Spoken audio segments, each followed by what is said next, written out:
Some say that a cat brings peace, that its purring is a cure. Pure illusion. Mine, it cured nothing. It opened something. It arrived on a night of torrential rain, a soaked figure at my door. I welcomed it. Little did I know that it was the beginning of the end. At first, it was just the comfort of an animal. Then came the whispers. They weren't meows. They were words, woven in the darkness, straight into my mind. Secrets of mine that I barely remembered. And then, his. Secrets that stained the soul. So listen carefully. If a cat offers you more than silent company in the dead of night, if he tries to tell you something, refuse. Close the door, run. Because once you hear what he really has to say, silence becomes your greatest fear. And it may be too late for both of you. Life has a funny way of pushing you to the edge before it offers a distraction. I just moved into this old building. New town, still friendless, that kind of isolating silence that buzzes louder than any noise. The job was stressful, a dead-end routine that paid just enough to keep the lights on and the loneliness at bay. Most nights it was just me, a microwave meal, and the flickering glow of whatever stupid show I could find to fill the silence. It was on one of those nights, a torrential downpour, the kind that makes the city lights bleed into impressionist paintings in your window, that I first heard it. A meow, thin, almost lost in the storm. I tried to ignore it. Just a stray, I told myself. Someone else will help. But it came again, more insistent, tinged with a desperation that cut through my apathy. I couldn't get the image of some poor creature soaking wet and shivering outside out of my head. So, against my better judgment, I'm not much of a pet person, or so I thought.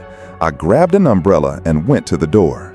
And there he was, the most pitiful creature I'd ever seen. Just a wisp of black fur, plastered to his bones by the rain, shivering violently. His eyes, though, even then, were something else. Huge, a startling, almost luminous green, and they fixed on me with a disturbing intelligence, a directness that wasn't animalistic. It was knowing. He didn't growl, didn't try to run away. He just looked at me as if to say, "So, are you going to let me in, or what?" I brought him inside, of course. How could I not? He was freezing. I dried him off, found an old can of tuna. He ate as if he hadn't seen food in weeks, but delicately, almost politely.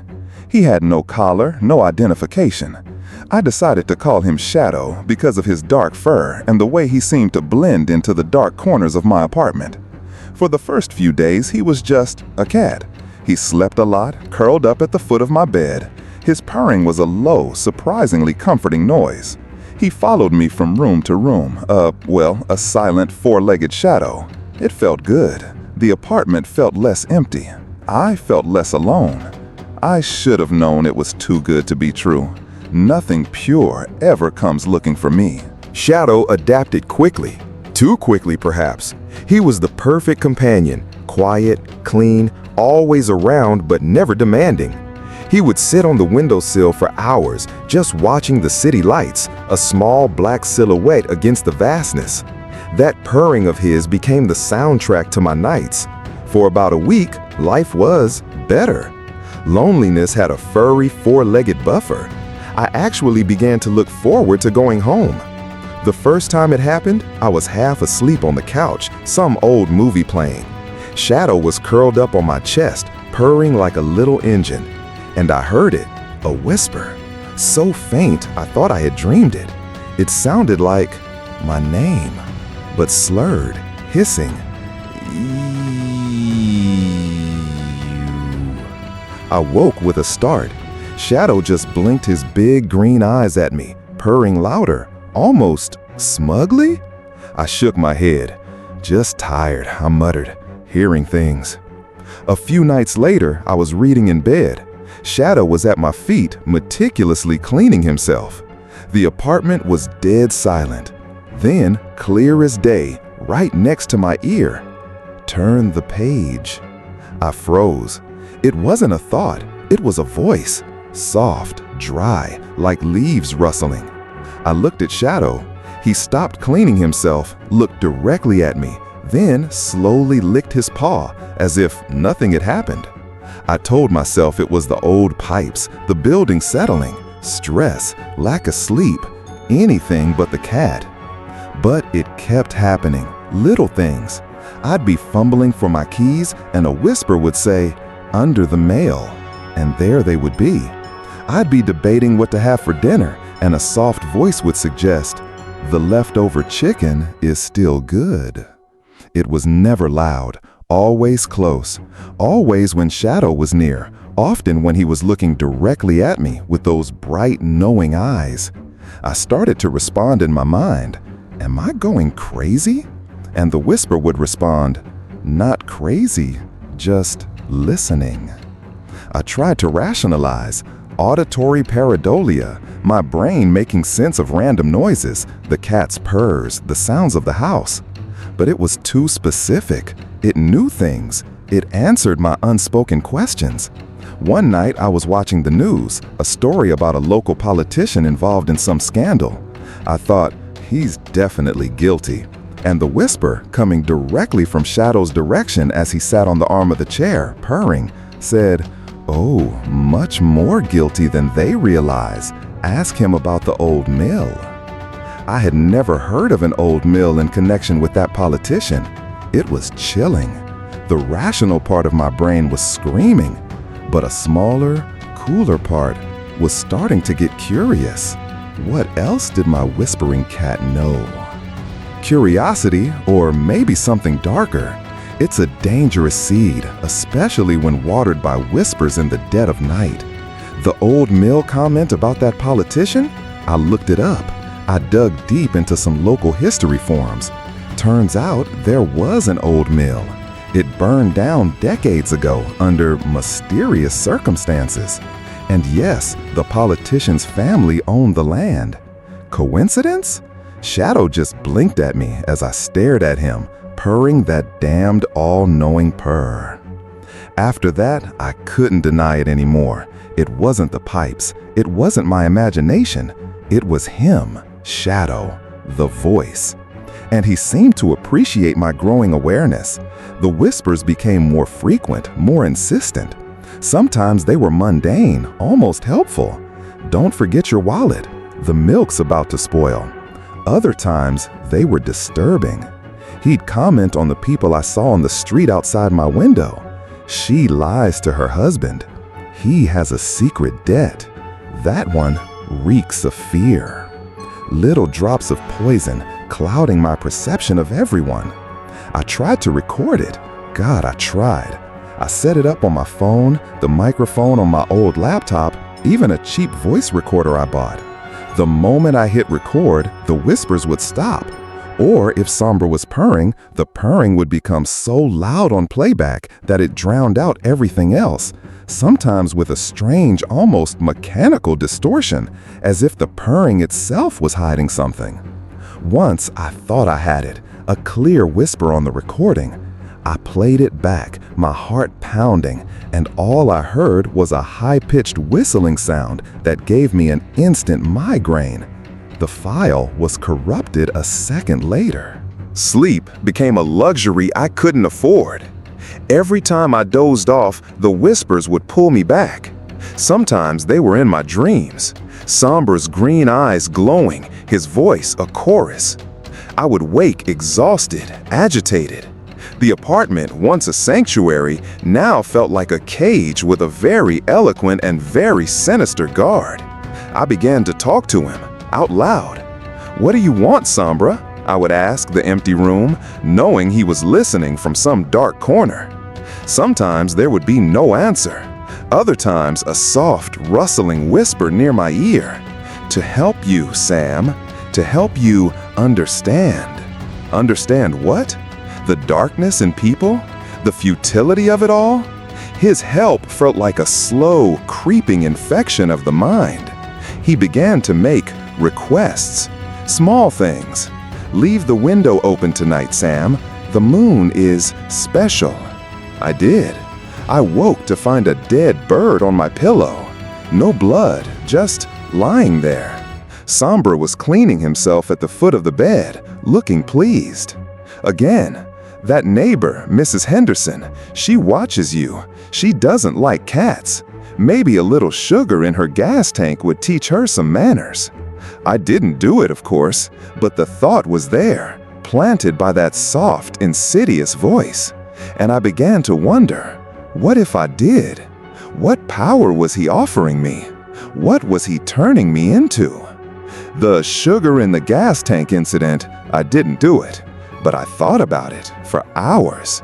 Sombra just watched me, those bright green eyes unblinking, as if he could see the debate raging inside my head.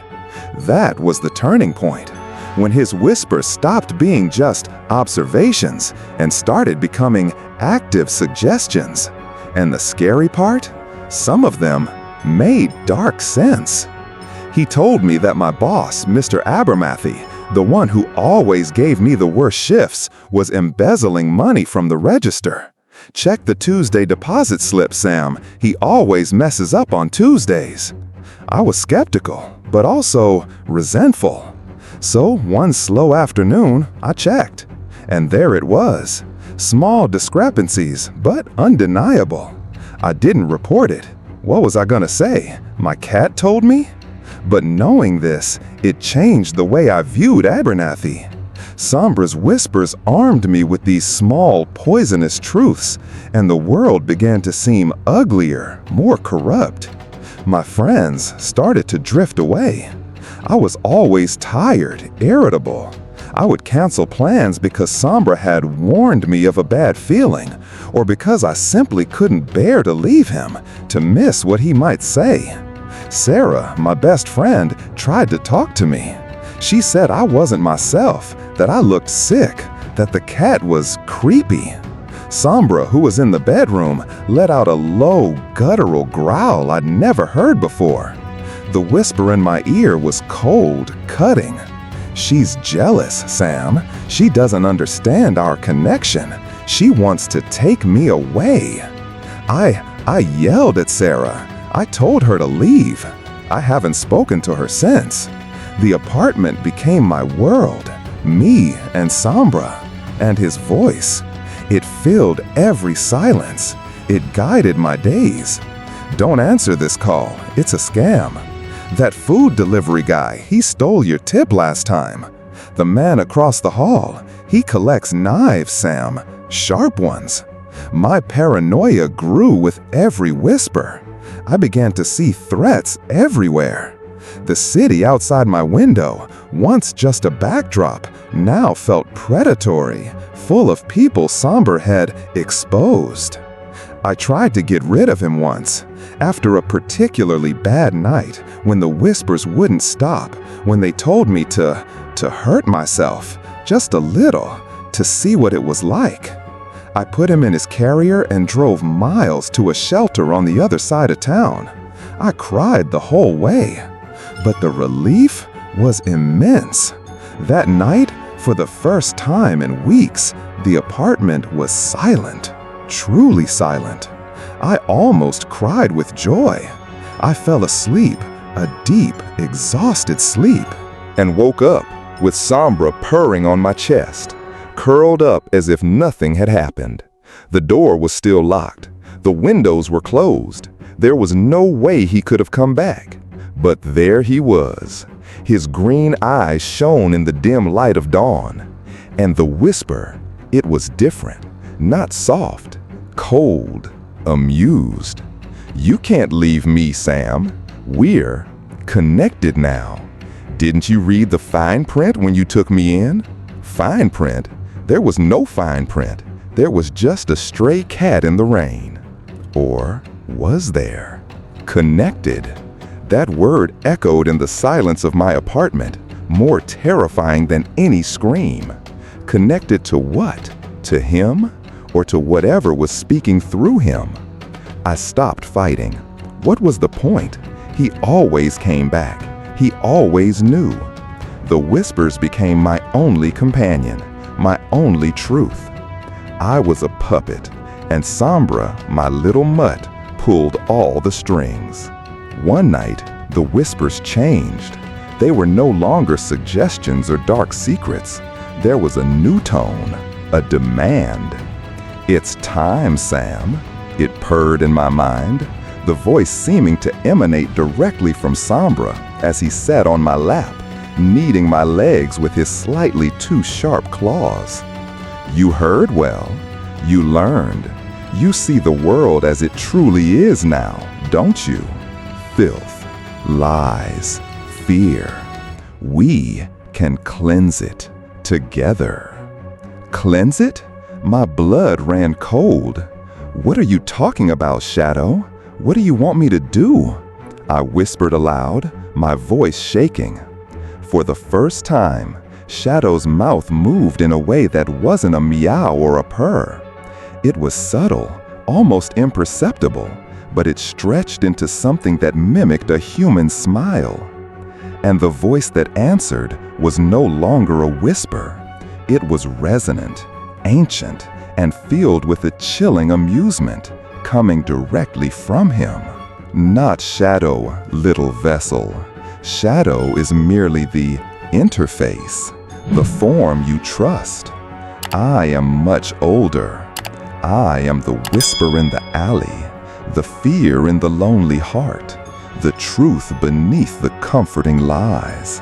And I want an offering, a permanent one." An offering? I thought of the dead bird. What kind of offering? The cat, the thing, stretched languidly, its green eyes burning into mine. "Your neighbor, Mrs. Henderson. She still causes you such discomfort, doesn't she? Her little dog barks. Her judgment stings. Such a small life, such a meaningless echo. Silence her, for me. Show me your understanding. Show me that you are truly connected. And then, Sam, then we can truly begin our work. You will see amazing things. Mrs. Henderson, the sugar in the gas tank, it hadn't been a suggestion. It had been a test, a preparation. My mind spun. This wasn't just a scary cat. This wasn't just whispers. This was evil, pure ancient evil disguised as a mutt. And it wanted me to kill. The price for connection, for understanding, was murder. And the most terrifying part? A sliver of my mind, a cold, dark piece that had been nourished by the whispers, considered the idea. The choice was made. He showed me the fine print of our connection. Some mutts just want a home. Others offer understanding. So be careful who you take in, what whispers you listen to in the dead of night. We are very happy together now. He still whispers, and I always listen. And I always listen. You listen too, don't you? The small sounds in the stillness of the night. The pet that looks at you in a different way. Not all echoes come from distant legends or haunted houses. Sometimes terror is nestled in your lap, purring secrets that can consume you. At Urban Echoes, we understand these dangerous ties, these voices that infiltrate your mind when you least expect it. Want to explore other stories of companions who are not what they seem, or learn the rules for surviving entities that wear the most innocent disguises?